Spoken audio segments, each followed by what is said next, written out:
¿Sabes lo importante que es que manejemos algunas nociones del ámbito legal? En los próximos 60 minutos, la abogada Karen Muñoz Guzmán se dará el tiempo de explicar en su estilo algunos de los conceptos que debemos conocer, con buena música e invitados. Ahora comienza Abogarrock en Radio Universidad de Concepción.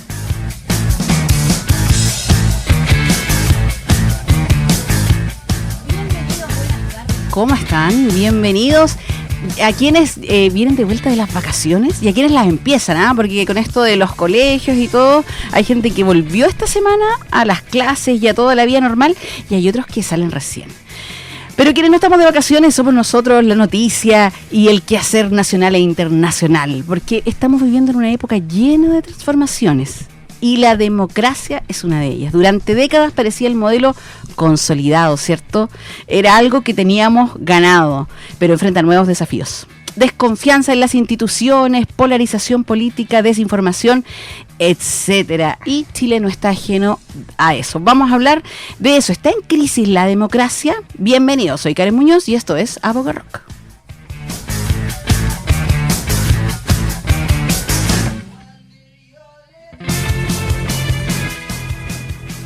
Y para hablar de este tema tan interesante y un poco doloroso, tenemos que decirlo, nos acompaña Joan Ramos Toledano, abogado, magíster en Ciudadanía y Derechos Humanos, Ética y Política y doctor en Filosofía Política de la Universidad de Barcelona y reside, ¿cierto? Y ahora está aquí en nuestra universidad. ¿Cómo estás, Joan? Bienvenido a Abogarrock nuevamente.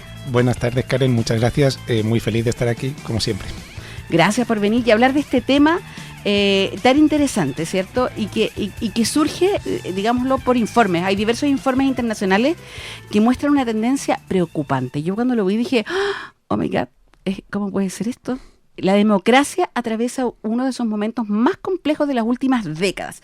Hay un informe sobre la democracia del Instituto BDEM que advierte un retroceso sostenido en libertades fundamentales como la libertad de expresión, la libertad de asociación y la calidad de las elecciones en nuestros países. Grave, el que se afirme, ¿cierto?, de que hay un retroceso en la democracia, creo que es grave.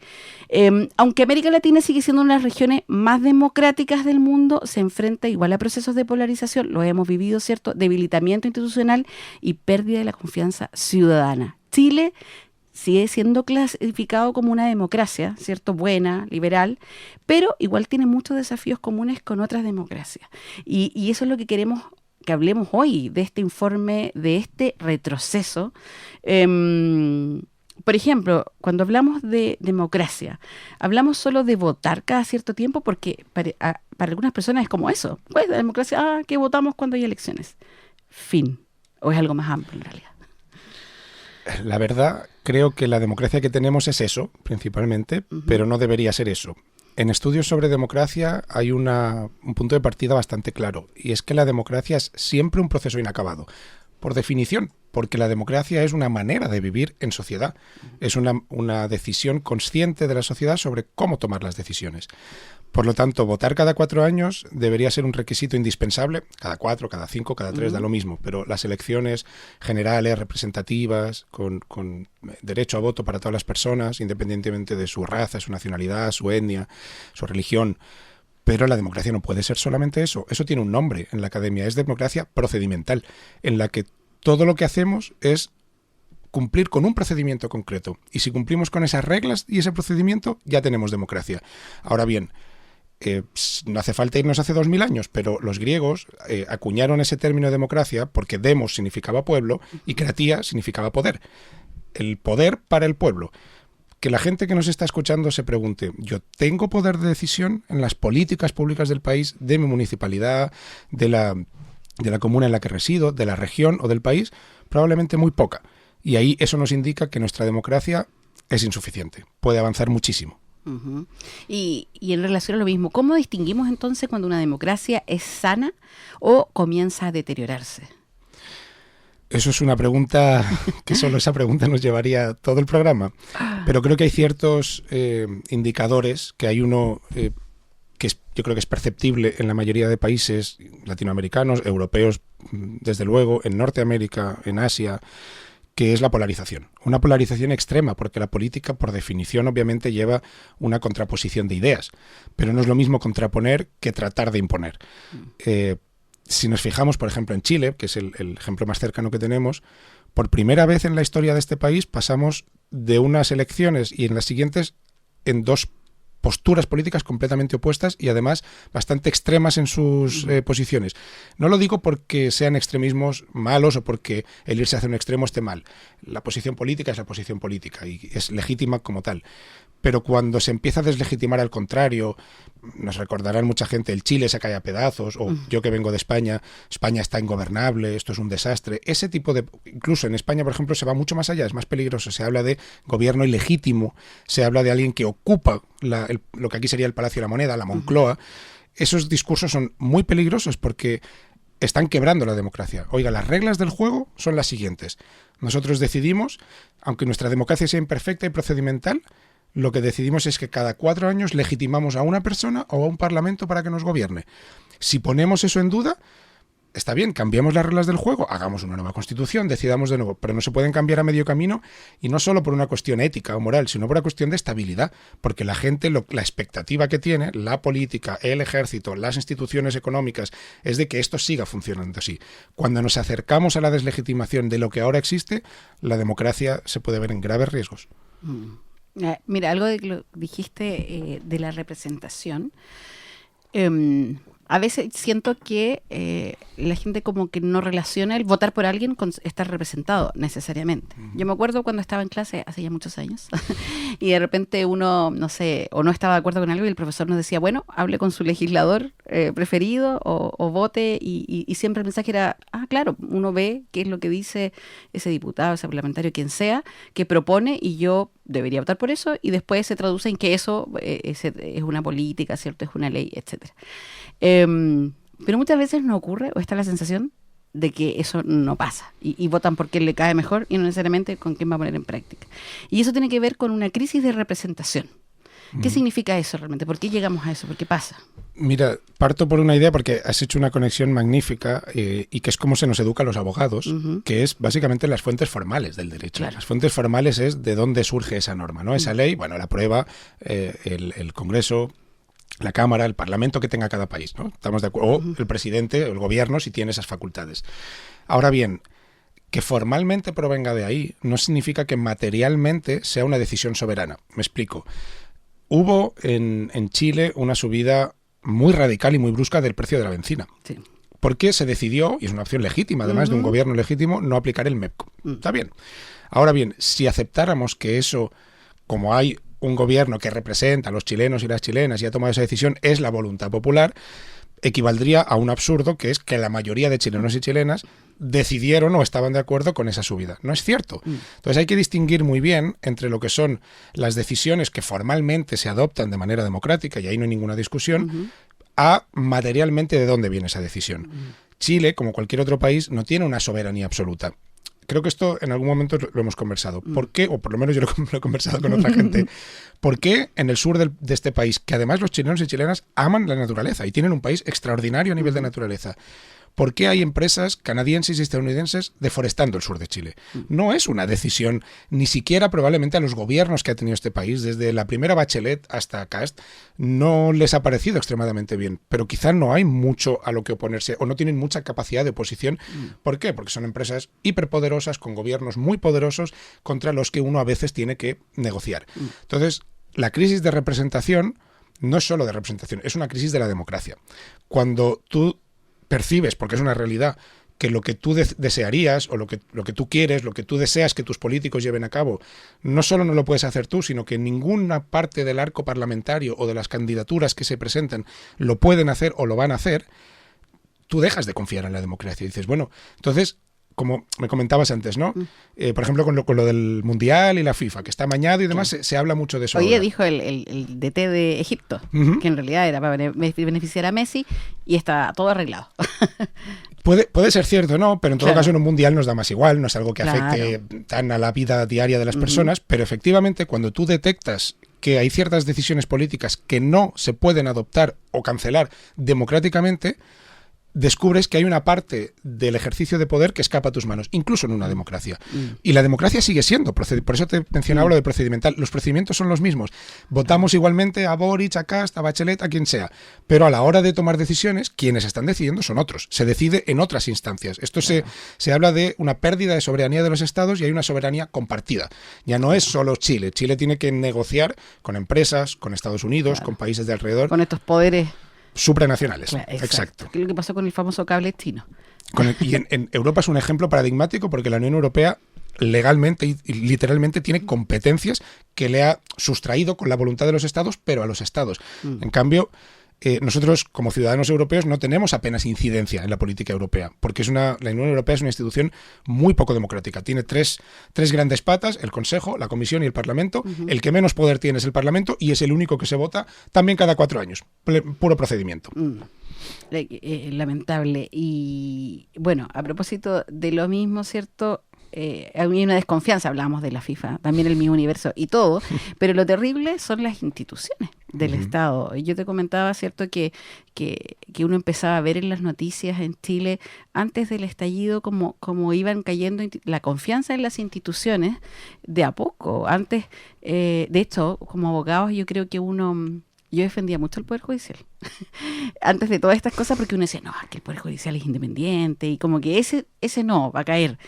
Y nos dimos cuenta que también, y así una serie de otras instituciones, y claro, tú dices, hay una crisis, no de la representación necesariamente, sino de democracia. Y esto también tiene que ver con esto de confianza en las instituciones. Sí, yo creo que van relacionadas. Es decir, la democracia es un ideal y es una manera de tomar decisiones, pero esas decisiones se implementan a través de instituciones. Y las instituciones gubernamentales, Contraloría, Consejo de la Transparencia, bomberos que mencionábamos antes, son instituciones que no solamente cuando la democracia se degrada, si esas instituciones también se ven afectadas porque no toman decisiones solo en representación de los intereses de la población, sino influidos o influidas por otros poderes supranacionales, obviamente la confianza en esas instituciones cae. Lo que pasa es que es un problema complejo incluso más allá de eso, porque aunque Chile fuera un país aislado, en el sentido de que no recibe presiones de ningún tipo de organismo internacional ni de ningún otro país, las propias diferencias, por ejemplo, de clases sociales, las diferencias que existen dentro del país, también implican diferencias en el trato de las instituciones. No es lo mismo ir a una clínica privada en Las Condes que con algún tipo de ISAPRE o de plan o poderse costear simplemente ese servicio que un hospital público sobrecargado de pacientes, con poco personal, etcétera. Y te pongo un ejemplo. El otro día hubo una noticia de un conductor que iba a 280 y tanto por hora. 266. O 266, sí. No sé, una barbaridad. Claro.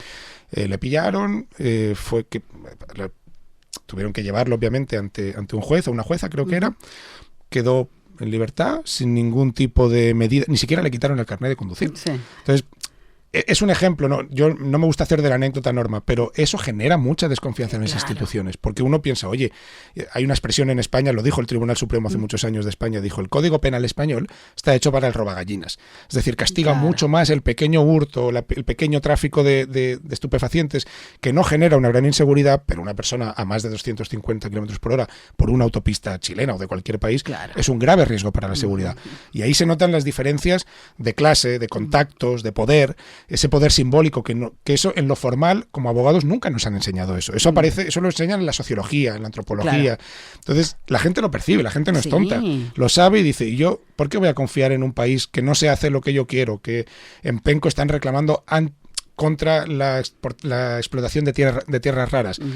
Y van a poder hacer poco, desgraciadamente, probablemente, porque salvo que logren poner en jaque de alguna manera el proyecto, van a conseguir poco. Entonces, es normal que la gente se desencante.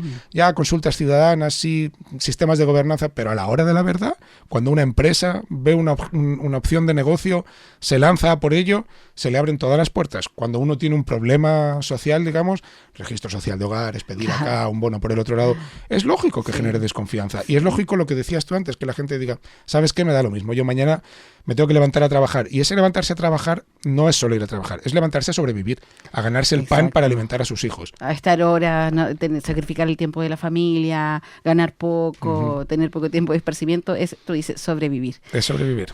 A propósito que mencionabas de esto que, claro, la gente lo percibe, ahora con el CAE pasó también, que mientras estaban las noticias del CAE y que personas habían quedado vacías sus cuentas, apareció de que se había condonado una deuda de miles de millones de una empresa, y ese tipo de noticias va generando eso, y ahí viene mi próxima pregunta. ¿Qué rol cumple la información, la desinformación, las redes sociales, las fake news en todo esto? Ese es un tema extremadamente complejo y reconozco que ahí, yo no lo he investigado a fondo obviamente, pero soy más bien pesimista, porque nunca el ser humano había tenido tanta información a su disposición y hace mucho tiempo que el ser humano no estaba más desinformado como sociedades. Porque hay gente que se informa a través de redes sociales, a través de que lo que les llega en grupos de WhatsApp, lo que dicen, has oído esto, has oído lo otro. Y claro, yo no soy periodista, pero como académico uno contrasta, no la fuente quizá, pero contrasta el autor que has leído. ¿Será verdad? ¿De dónde lo estoy leyendo? Claro, y también no lanzarte a lo mejor a juzgar anticipadamente, sino pensar, bueno, ¿qué ocurrió exactamente? Ha habido un muerto, por ejemplo, ha habido un problema familiar, una discusión. Bueno, ver qué ha ocurrido, no porque, por ejemplo, la violencia sea solución en ningún caso, sino porque no sabemos exactamente lo que ocurre. Tenemos la información que nos dan los medios de comunicación. Y cada vez es menos, porque ahora son titulares, es TikTok. Exacto. Que es un poquito, que lo dice, que te cuenta la noticia a alguien, que hay un react. Entonces, cada vez es menos y cada vez se profundiza menos. Y ahí hay un sesgo, claro. Las noticias, esto es una parte, pero en Chile hay dos grandes medios de comunicación y los dos pertenecen a empresas de tendencia conservadora. Entonces eso hace que la prensa escrita y la prensa online en general, el Mercurio, BioBio Chile, la principal prensa, la tercera, la cuarta de este país, es de un pensamiento tendente a lo conservador. No digo que tenga que ser lo contrario, lo que tendría que ser es plural. Tendría que haber una muy mayor pluralidad. Por ejemplo, y esto lo hablamos cuando el tema de la migración. En este país, que yo adoro, lo digo previamente por si acaso, se hace algo que yo lo he conversado con estudiantes de periodismo y a ellos también les escandaliza.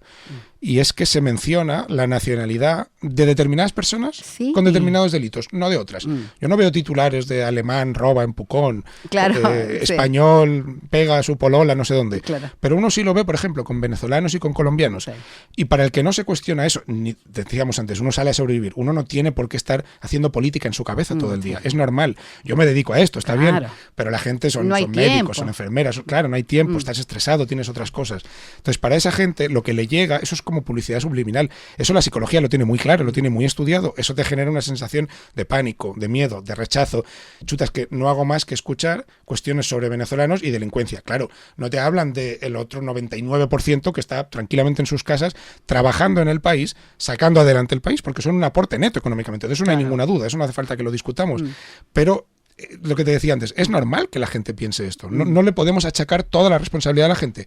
Ahora, y perdón que me avance con una cosa, yo creo que algo sí se le ha de exigir, pensamiento crítico. A todo el mundo, en general, en cualquier área. Sí. En la política, en la medicina, en el periodismo, donde queramos, pero pensamiento crítico. Porque si no planteamos nuestro pensamiento, pensamos lo que otros deciden. Así es. Yo reto a mi hija cuando me dice algo y yo le digo, ¿y dónde la viste? Lo leí por ahí. ¿Dónde? Y me dice, TikTok. Y dije, no, o sea, busca, está bien, ya no es de merecer, pero TikTok, fuentes oficiales o averigua, porque uno lo prueba, a veces uno escucha, yo escucho mucho radio y yo veo la diferencia de escuchar una misma noticia en medios distintos y después leerla y después ver el titular que muchas veces es insidioso, es sesgado y que se queda en eso y no está toda la información. Entonces, y lo peor es que yo hago mucho el ejercicio de leer los comentarios. Me encanta porque creo que es un experimento social, porque tú ves y la gente comenta primero lo que entiende, lo que quiere leer, lo que dice el otro y no se informa. Y creo que es muy peligroso, sobre todo para esto que estamos hablando, que es la democracia. Yo ahí tengo que reconocer que no sé cómo puedes hacerlo. Yo leo comentarios de algún video gracioso. Claro, es que eso me ocurre a mí porque uno ve enseguida, claro, las redes tienen el peligro de que uno puede lanzar la bilis que quiera y todo es medio anónimo y no tiene consecuencias. Pero yo veo la cantidad de odio que se vierte en las redes y a mí me asusta, porque eso, mientras se queda en las redes puede ser incómodo, puede ser, pero ¿en qué momento eso puede llegar a trasladarse a la realidad? Y yo creo que, bueno, hablando de democracia que mencionabas antes, estamos en un claro retroceso en ese sentido. No vamos a mejor, digamos. Ay, qué triste. Pero para pasar esta tristeza vamos a escuchar música, porque la democracia se construye sobre el diálogo, la convivencia y la capacidad de reconocer al otro, incluso cuando piensa distinto. Eso es importante. Pero vimos tiempos donde las diferencias muchas veces terminan convirtiéndose en divisiones profundas. Esta canción habla justamente de esas distancias que se generan entre las personas y que en ocasiones parecen difíciles de superar. Vamos a escuchar a Virus. Ellos nos han separado, aquí en Aboga Rock. Hola, ¿te está gustando este capítulo? Bueno, no olvides suscribirte y hazle clic a la campanita para que te avise cuando hay uno nuevo. Nos vemos. Escuchamos a Virus aquí en Aboga Rock. Y recuerda que si quieres volver a oír este programa, puedes ir a Spotify, busca Aboga Rock y ahí aparecen todos los capítulos de estos 7 años de programa. Y si quieres vernos además, puedes ir a nuestro canal de YouTube, lo buscas por Aboga Rock, te suscribes, le pones like y ves todos los capítulos. Otro día le puse a mi abuelita en su celular, así como en favoritos, cosa para que le aparezcan todo el rato y me esté viendo. Ahí tengo al menos alguien que me está viendo. Estamos con Joan Ramos hablando de democracia. A raíz de este estudio, este informe con que me encontré, que quiero contar un poquito que este informe es elaborado por la Universidad de Gotemburgo, en Suecia. Es uno de los estudios más prestigiosos a nivel mundial sobre la calidad de la democracia y evalúa cerca de 180 países utilizando más de 600 indicadores relacionados con instituciones, derechos, libertades y participación ciudadana. ¿Ya? O sea, como para tener la base, ¿cierto? Y la seriedad. De lo que estamos hablando, ¿cierto? Que fue un poco triste el primer bloque. Esperemos remontar. Vamos a intentarlo. Vamos a intentarlo, porque la democracia tiene que ver también con la ciudadanía, con los derechos humanos, y hablemos un poco de desafíos. Los derechos humanos suelen asociarse a veces únicamente a las violaciones graves ocurridas durante dictaduras o conflictos, ¿cierto? Sin embargo, hoy el debate es mucho más amplio. Incluye igualdad, libertad de expresión, participación ciudadana, protección de minorías y fortalecimiento del Estado de Derecho. ¿Cierto? Este informe, yo lo decía al principio, advierte un retroceso en la democracia y en las libertades fundamentales, particularmente la libertad de expresión, la independencia institucional y el respeto del Estado de Derecho. Entonces mi pregunta es para ti, ¿siguen siendo los derechos humanos un tema vigente o hemos reducido demasiado su significado? Como que uno podría escuchar a alguien decir, es que ya pasó de moda. Y yo así, ¿cómo pueden pasar de moda los derechos humanos? Algo de razón tiene esa expresión, sí, porque desgraciadamente el campo de los derechos humanos, bueno, hay que partir de una idea, es que históricamente los derechos humanos son occidentales y eso ya debe situarnos en nuestro lugar. Yo, que vengo de Europa, solemos tener una mirada muy eurocéntrica y pensamos que la Declaración de Derechos del Hombre, la Revolución Francesa y después la Declaración de Derechos Humanos, un poco más internacional, pues es para todos porque somos humanos. Pero el mundo árabe comprende muy diferente sus derechos, sí. El mundo asiático también, y estamos hablando de más de la mitad de la población mundial. Entonces, cuidado con el concepto, porque no es que no existan derechos humanos en otras partes del mundo, pero tiene unas concepciones diferentes. Por ejemplo, el mundo árabe tiene una concepción a partir de la noción de deber, que es muy interesante, porque te muestra que el derecho solo existe como un deber, es un derecho, se nos explica, es la contraparte del derecho, es el deber. Si yo tengo derecho a la vida, significa que el resto de gente tiene que no atentar contra mi vida, y eso implica un deber para esa gente. Claro. Entonces, igual lo digo porque tenemos mucho que aprender de otros continentes y solemos dejarlo de lado. Pero incluso asumiendo cierta universalidad de los derechos humanos, como se los recogen en la Carta de Derechos Humanos, como los plantea la Organización de Naciones Unidas, que no es más que como un club de estados de todo el mundo, básicamente. Lo digo porque hay ciertos discursos anti-onunistas, digamos, de que eso es un grupo de izquierdas o lo que sea, o que tienen mucho poder. La ONU tiene escasísimo poder, en realidad, más para decir cosas que para hacer nada. Pero sí que es cierto que los derechos humanos, como se han visto en retroceso, tristemente, parece que a la vez están pasados de moda como tema académico y social, cuando a la vez están más en peligro que nunca. Entonces, yo creo que hay que relevarlos de nuevo, hay que volverlos a poner encima de la mesa como un mínimo. Los derechos humanos son un mínimo trato digno hacia la otra persona. No que las personas tengan derecho a un hogar, digo, un lugar donde dormir, estar más o menos calientes, a alimentarse, a expresarse libremente, a trabajar en algo, a ganarse la vida, a tener un mínimo de salud. Son un mínimo de dignidad, en el fondo, que es una palabra que no tiene una definición concreta, pero todos entendemos intuitivamente qué es una vida digna. Y los derechos humanos tratan de dar respuesta a eso. Entonces, es cierto que están un poco pasados de moda en el sentido de la discusión, pero están tristemente pasados de moda, porque parece que a nadie le importan ya. Y parece que aquello sí fue importante en el siglo XX y que ahora estamos en otras. Ya, pero mientras estamos en otras, hay gente a la que constantemente día a día se le violan sus derechos humanos. Otra cosa que quería apuntar es que los derechos humanos no es un grupo cerrado. Tú mencionabas, bueno, eran unos y ahora hemos ido incorporando otras cosas, pero eso es un debate que está encima de la mesa también, eso es una discusión. Es decir, los derechos humanos son un campo de batalla. ¿Qué entendemos por derecho humano? Determinará en qué tipo de sociedad también vivimos. Vivir en una sociedad democrática, podríamos plantearlo como algo que debería ser un mínimo, eso forma parte de la discusión. Por eso la democracia es importante, porque nos permite discutir sobre cosas tan relevantes, sobre cuál es el mínimo de dignidad social, pero desde la no violencia. Entonces, democracia, derechos humanos y pacifismo, depende el concepto como lo entiendas, van todos unidos, son parte de lo mismo, de decir, yo respeto tu postura, la escucho y ahora debatamos. Y si no nos ponemos de acuerdo, votemos.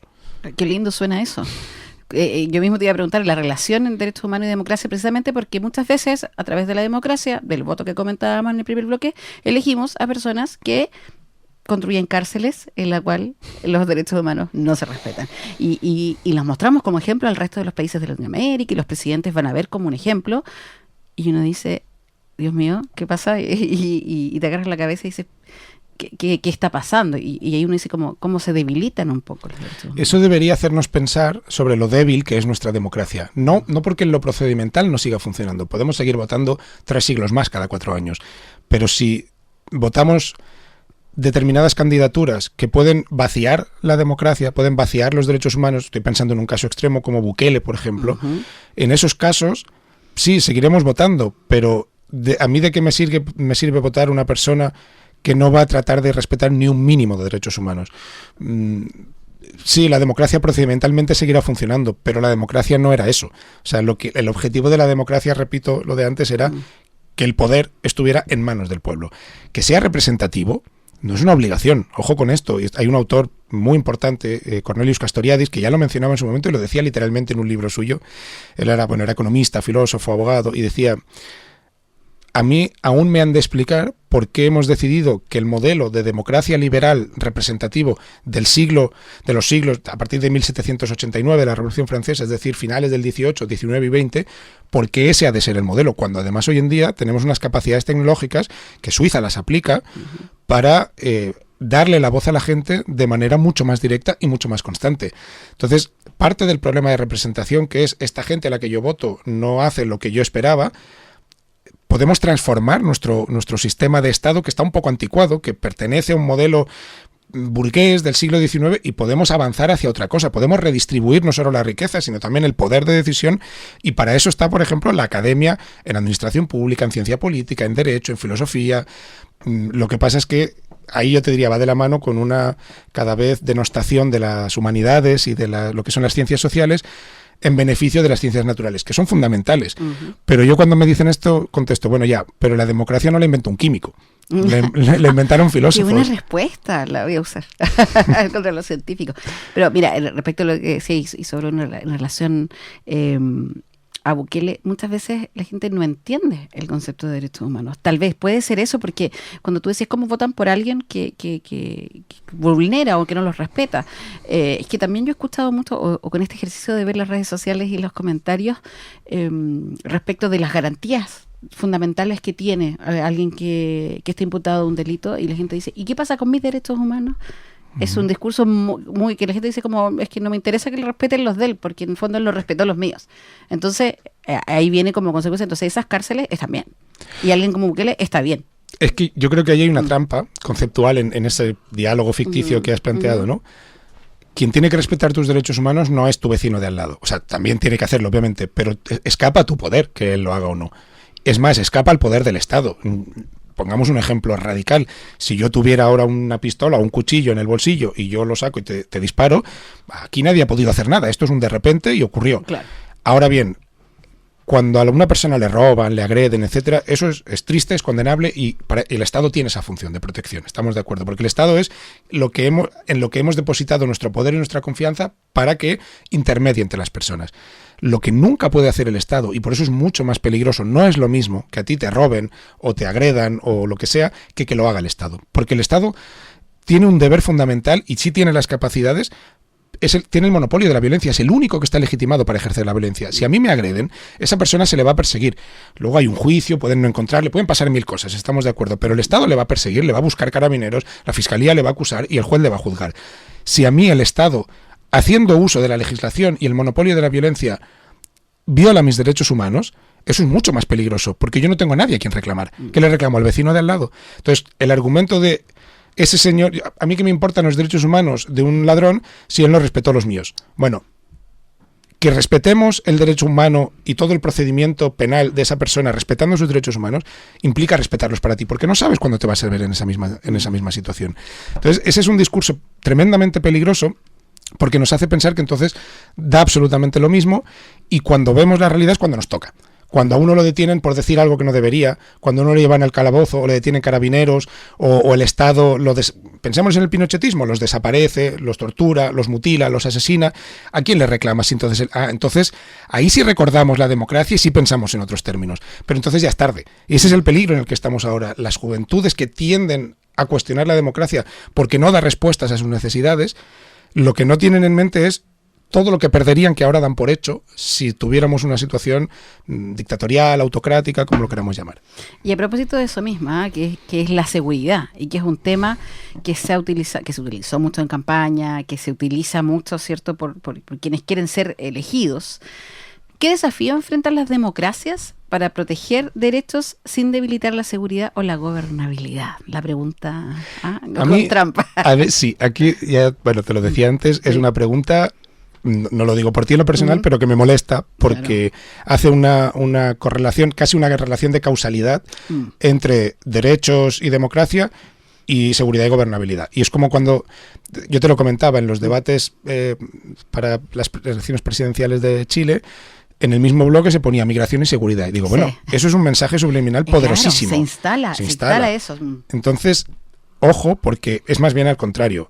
Aquí yo creo que desde un prisma, por ejemplo, psicológico, sociológico y jurídico-político, convergen 3 cosas. El ser humano no es malo por naturaleza, nadie nace malo. Nadie al nacer le podemos atribuir maldad. No lo digo en una lógica cristiana, que también, por eso se habla del limbo y demás, porque no ha tenido tiempo de pecar, y lo digo porque hay miles de millones de personas que coinciden con esta idea, pero se nos olvida a veces en lo político, ¿no? Entonces, nadie nace malo, y cuando uno comete delitos, cuando uno se va por el mal camino, solemos decir, responde muchísimo más a sus condiciones de infancia, juventud, tanto psicológicas, familiares como materiales, que a un deseo de maldad. Entonces, ¿por qué digo todo esto? Porque esa es la parte que la psicología y la sociología tienen muy clara. Y la parte que tenemos muy clara en la ciencia política, en la filosofía política, es que las sociedades con mayor seguridad son las sociedades más justas, las sociedades con mayor redistribución. Lo que elimina la inseguridad no es la mano dura. Eso jamás ha funcionado. Los criminólogos y los penalistas están hartos de repetir que endurecer las penas no baja, generalmente hay casos concretos, pero no reduce la comisión de delitos cuando esos delitos están asociados a desigualdad. Si una persona ha crecido en un barrio peligroso, donde hay droga, donde la escolarización no existe o se sale de la escolarización temprana, esa persona solo conoce un modo de vida. Nadie se expone a pasar 10 años en prisión porque le apetece. La mayoría de personas no son malas porque quieren, responde a otro tipo de necesidades, y como sociedad deberíamos hacernos cargo y decir, vale, ¿qué está ocurriendo aquí? ¿Por qué hay países con una mucho mayor redistribución de la riqueza donde apenas hay robos y delincuencia? Precisamente porque si tú tienes una buena calidad de vida, un buen trabajo, tu auto, tu casa, puedes dar de comer a tus hijos y escolarizarlos en un buen lugar, no necesitas cometer delitos. Al contrario, dices, oye, cometer un delito pone en riesgo este estilo de vida. Si tú no tienes nada que perder, ¿qué más te da? Y ahora que nombraste educación, también hay una pregunta importante y a mí me gusta mucho, y que es la educación cívica. A mí me gusta, y de hecho este programa también tiene que ver como un poquito, es mi pequeño granito de arena a eso que falta un poco. ¿Qué rol tiene la educación cívica en este escenario en el que estamos? De democracia en retroceso, de derechos humanos pasados de moda, de democracia un poco pasada de moda.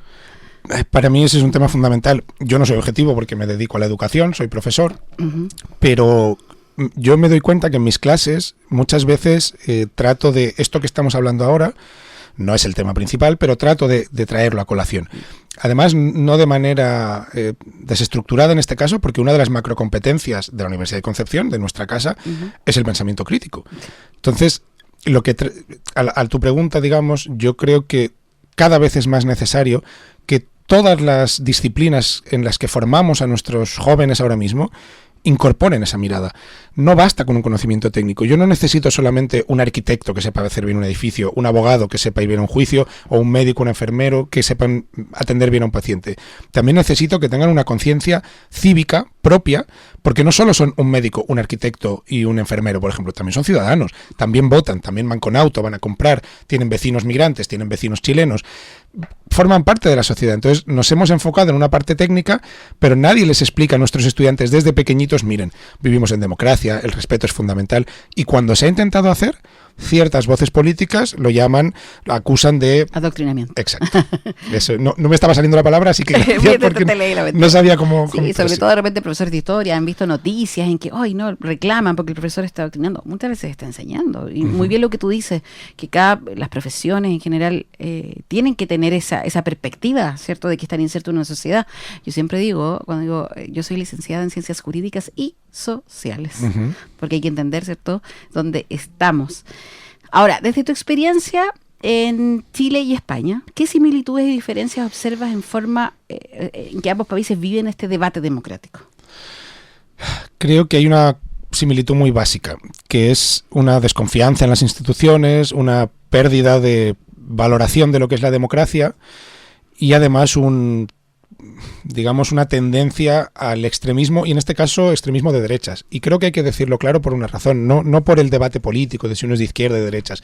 Ser de izquierda o de derecha depende de cada uno, la ideología es legítima, es respetable y hay que respetarla, yo con eso coincido.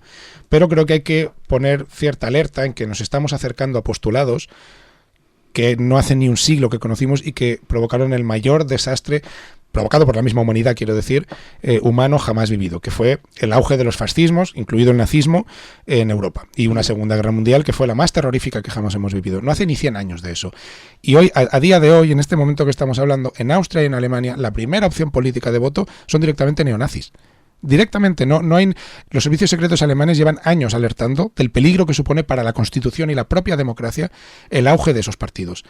Entonces, creo que tristemente es una similitud. Se parecen a Europa, o nos parecemos los europeos a ustedes, en que el extremismo cada vez es mayor y se acerca a postulados que hacía muchas décadas que no veíamos. Las diferencias. Yo creo que Chile todavía tiene un respeto institucional, político hablo, no de la ciudadanía necesariamente. Creo que el estallido social fue en parte una liberación, aunque la Constitución nunca se aprobó después y demás, claro. Pero fue una liberación social también.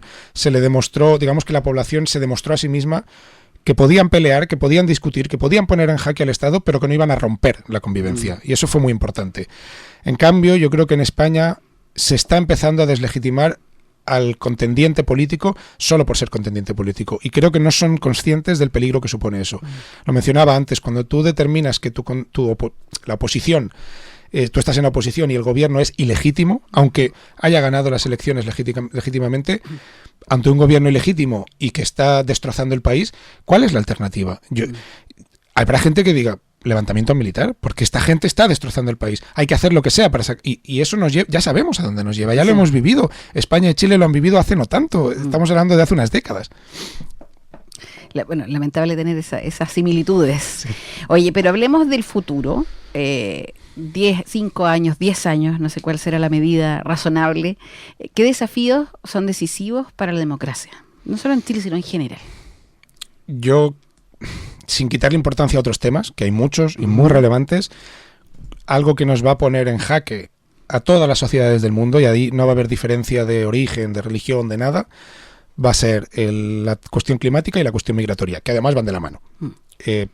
Yo no vivo en España, obviamente, pero ahora es verano en España. Y están encadenando ola de calor tras ola de calor. En Barcelona están llegando de 35 a 40 grados. Y en zonas del sur de Portugal y de España están llegando casi a los 50 grados. Hay autopistas, carreteras que se han derretido en zonas del centro y el norte de Europa porque no habían vivido temperaturas así. Cada verano en Europa se producen miles de muertes por calor, solamente por calor, miles de muertes. Nos parece como algo muy normal, pero muere muchísima menos gente, por ejemplo, en Chile por delincuencia, por violencia de delincuencia, que los miles de muertos que mueren en Europa. Solamente, creo que en España en un verano eran 11.800 muertos. Mucha gente. Es muchísima gente. ¿Sí? Estamos hablando de una especie de pandemia cíclica cada año en verano. Entonces, eso también afecta a los procesos migratorios. Eso va a generar unas corrientes migratorias que no podemos prever ahora mismo porque no sabemos con exactitud dónde y cuándo se va a ver afectado de mayor manera. Y creo que eso van a ser los mayores desafíos, incluso, y esto es una apuesta, no lo tengo muy claro, pero incluso creo por encima del el desafío que nos ha generado, por ejemplo, el feminismo, que nos ha hecho reconvertirnos, pensar de otra manera en nuestra convivencia, asumir nuestro privilegio como hombres y ver la discriminación hacia la mujer, todo el colectivo LGTBI, todo eso ha transformado nuestras sociedades. La tecnología también, obviamente, la inteligencia artificial, pero creo que todo eso está sujeto a lo que pase con el medio ambiente. Va a llegar un momento en que no vamos a poder continuar con nuestro sistema productivo a base de petróleo porque se va a terminar, salvo que lo sustituyamos con algo. ¿Con qué? Y todo eso va a generar tensiones, va a generar pobreza, va a generar falta de recursos y eso nos va a hacer movernos mucho más rápido probablemente de lo que nos movíamos hasta ahora. Ahora, yo no soy tan derrotista en el sentido de que va a ser el fin, porque si algo ha demostrado el ser humano a lo largo de su historia es una resiliencia increíble. Pero que el ser humano como especie sobreviva, incluso los estados si queremos, o determinadas sociedades, no significa que por el camino no queden miles, millones de personas en situaciones muy precarias, como por cierto viene estando África desde hace siglos, que no solemos olvidar, pero... Claro, como está lejos y no sale tanto en las noticias. Claro, pero son millones de personas que viven en condiciones a veces precarias desde hace mucho tiempo, después de ser esclavizados, y que a nosotros, como no nos afecta, pensamos que podemos continuar viviendo así, ya, pero hemos vivido así en parte a base de mano de obra y de extracción de materiales de todo un continente. Entonces, cuando eso empieza a afectar a nuestros continentes y nos empieza a afectar como sociedad, nos va a hacer modificar nuestra forma de vida de una manera que ahora mismo no podemos prever. Pero bueno, tú me has preguntado los desafíos, no la solución, que esa no la tengo claramente. Pero ahí está, o sea, en el fondo viene mucha transformación más y hay que adaptarse y yo creo que no olvidarse de lo importante que es la democracia. Tal cual. Que no pase de moda. Que no pase de moda la democracia. Así es. Oye, muchas gracias, Joan, por venir a Boca Rock. Muy entretenida la conversación. Qué lástima que se pase el tiempo tan rápido. Pero antes de irte, la canción, ¿con qué nos vamos? Nos vamos con un icono de este país, con Los Prisioneros. Y bueno, con el baile de los que sobran. Muchas gracias por invitarme, Karen, como siempre. No, y bienvenido de nuevo. Y la próxima si traes a tu mamá. Por supuesto. Muy bien. Saludos, nos quedamos con Los Prisioneros. Saludos, Fidel. Saludos a todos quienes estuvieron escuchando. Nosotros nos volvemos a oír aquí en Radio UDEC el próximo martes a las 19 horas. Chao.